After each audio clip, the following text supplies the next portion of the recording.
അന്തരിച്ച പ്രിയ നടനും തിരക്കഥാകൃത്തുമായ ശ്രീനിവാസന്റെ ഓർമ്മകളും സൃഷ്ടികളും നിയമസഭാ പുസ്തകോത്സവത്തിൽ നിറഞ്ഞു നിന്നു. ശ്രീനിവാസനൊപ്പമുള്ള കലാജീവിത ഓർമ്മകൾ പ്രിയദർശനും KB ഗണേഷ് കുമാറും കമലും പ്രേംകുമാറും പങ്കുവച്ചു. നല്ല വേഷം നൽകാമെന്ന് പറഞ്ഞ് പ്രിയദർശൻ ശ്രീനിവാസനെ തിരക്കഥ എഴുതിച്ച മുഹൂർത്തങ്ങൾ മന്ത്രി KB ഗണേഷ് കുമാർ പങ്കുവച്ചു. ജനറേറ്റർ ഓടുന്ന സൗണ്ട് കേട്ടാലേ എനിക്ക് എഴുതാൻ പറ്റത്തുള്ളൂ എന്ന് പറയും. കാരണം പ്രിയൻ അങ്ങനെയാണ് കൊടുക്കുന്നത്. ഐഡിയ പ്രിയൻ്റെ ഉണ്ടെങ്കിലും രാവിലെ ശനി ഇന്ന സീനാണ് എടുക്കുന്നത്, ഇതങ്ങ് എഴുതിക്കുമെന്ന് പറയും.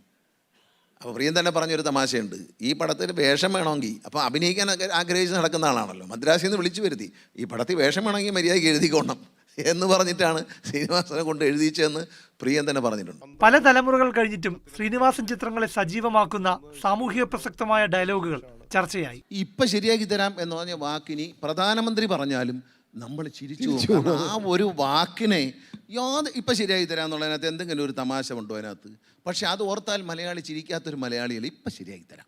ആ സിനിമയിൽ ആ ഒരു വ്യക്തിയെ ഒരുപാട് ഓർക്കുന്നുണ്ട്. മെയ്ദീനെ ഒരു ചെറിയ സ്ക്രൂ ഡ്രൈവർ. തമാശപ്പടങ്ങൾ മാത്രം എടുത്തിരുന്ന തന്റെ ചിത്രങ്ങൾക്ക് വന്ന മാറ്റത്തിന് കാരണക്കാരൻ ശ്രീനിവാസനാണെന്ന് പ്രിയദർശൻ വിലയിരുത്തുന്നു. ശ്രീനിയെ കണ്ടുമുട്ടിയ ആ നിമിഷം എൻ്റെ ജീവിതത്തിൽ വളരെ വലുതാണ്. നമ്മൾ തമാശ പറയുന്നതിന് ഇടയിൽ കൂടെ എന്തെങ്കിലും ഒരു സമൂഹത്തിൻ്റെ മുഖച്ഛായ കാണിക്കുന്ന എന്തെങ്കിലും കൂടെ നമുക്ക് അതിൻ്റെ കൂടെ ചേർക്കാൻ പറ്റിയ നമ്മുടെ സിനിമ, തമാശ സിനിമകൾ ഓർക്കപ്പെടും. ബിസ്ക്കറ്റ്. അതെ, അങ്ങനെയാണ് മിഥുനവും വെള്ളാനകളുടെ നാടും ഒക്കെ ഉണ്ടായത്.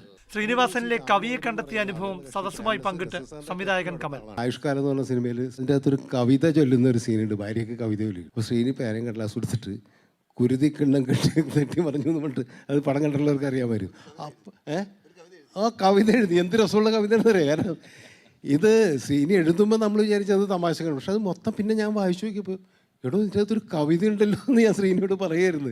കോമാളിത്തരമല്ല തമാശയെന്ന് തെളിയിച്ച പ്രതിഭയാണ് ശ്രീനിവാസൻ എന്ന് പ്രേംകുമാർ. എല്ലാ ചിരിക്കുള്ളിലും ഒരു കരച്ചിലുണ്ടെന്നും അല്ലെങ്കിൽ എല്ലാ കരച്ചിലിൻ്റെ ഉള്ളിലും ഒരു ചിരി ഉണ്ടെന്ന് പറയുന്ന ഒരു രീതിയിലുള്ള പലപ്പോഴും ഒരു കോമാളിത്തമല്ല, ശ്രീനിയേട്ടൻ്റെത് വളരെ ഒരു ഇന്റലക്ച്വൽ ആയിട്ടുള്ള ഒരു ഹ്യൂമറാണ്. ശ്രീനിവാസന്റെ കലാജീവിതത്തിലൂടെയുള്ള അനുഭവയാത്ര പുസ്തകോത്സവ വേദിയിലെ ആരാധകർക്ക് മൺമറഞ്ഞ പ്രതിഭയുടെ വിയോഗത്തിന്റെ ആഴം വ്യക്തമാക്കുന്നതായി. മാതൃഭൂമി ന്യൂസ്, തിരുവനന്തപുരം.